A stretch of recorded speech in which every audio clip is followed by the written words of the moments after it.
దురాశా భూయిస్తే దురధిపగృహద్వారఘటకే దురంతే సంసారే దురిత నిలయే దుఃఖజనకే మదాయాసం కిం న వ్యపనయసి కస్యోపకృతయే వదేయం ప్రీతిశ్చేత్ తవ శివకృతార్థ ఖలు వయం.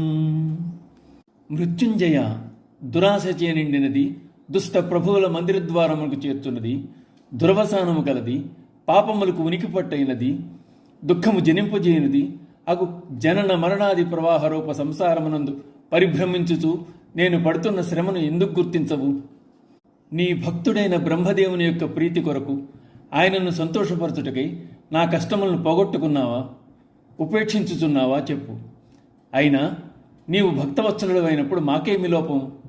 భక్తుల పట్ల ఇంత ప్రేమ నీకున్నచో నీ భక్తులమగు మేము కూడా కృతార్థులమే కదా. పుట్టిన ప్రతి వ్యక్తికి దేహ సంబంధమైన సంసారమునకు సంబంధించిన బాధ్యతలుంటాయి. బాధ్యతల నిర్వహణ అనేది అతి క్లిష్టమైన కార్యం.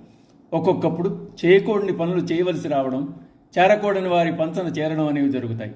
మన ప్రమేయం లేకుండా చేసే పనులు కూడా ఇతరులను బాధించేవిగా ఉంటాయి. వెరసి ఇవన్నీ ఇంకో జన్మకు కారణమవుతాయి. దురాశాపూరితమైనది, దుఃఖజనితమైనది, సవిలేనిది అయిన జనన మరణ రూపమైన సంసారం ఒక విషవలయం. మానవులమైన మేము ఈ సంసార చక్రమందు తగులుకుని భ్రమించుతున్నాం. ఇట్టి మా శ్రమను ఎలా తప్పించవు? ఈ సంసార చక్రం నుండి తప్పింపగలవాడవు, ముక్తి ప్రసాదించగలవాడవు నీ ఒక్కడివే అని నమ్ముతున్నాను. అయితే మా నుదుటన ఈ బాధలు భరించమని వ్రాసిన బ్రహ్మదేవుడు నీకు భక్తుడైపోయాడు. ఆయన మీది వాత్సల్యంతో మా తలవ్రాతలను మార్చడం ఇష్టం లేకనో కాబోలు ఉపేక్ష వహిస్తున్నావు. అయినా అది నాకు ఉపకారమే అవుతోంది. ఎందుకంటే భక్తులు యందు అట్టి ప్రీతి కలిగి ఉండటం యుక్తమే కదా. నీవు భక్తవత్సలుడు అయినప్పుడు నీ వాత్సల్యం ఒక్కరికి పరిమితం కారాదు. నీ భక్తవత్సలత అందరికీ వర్తిస్తుంది. విరించి పట్ల నీవు అంత భక్తవత్సలుడు అయితే మేము కూడా నీ భక్తులమే. నీ భక్తుడినైన నేను కృతార్థుడిని కానా? నీవు కరుణా సముద్రుడవు కదా. నీ దయకు హద్దులు ఉండవని ప్రతీతి.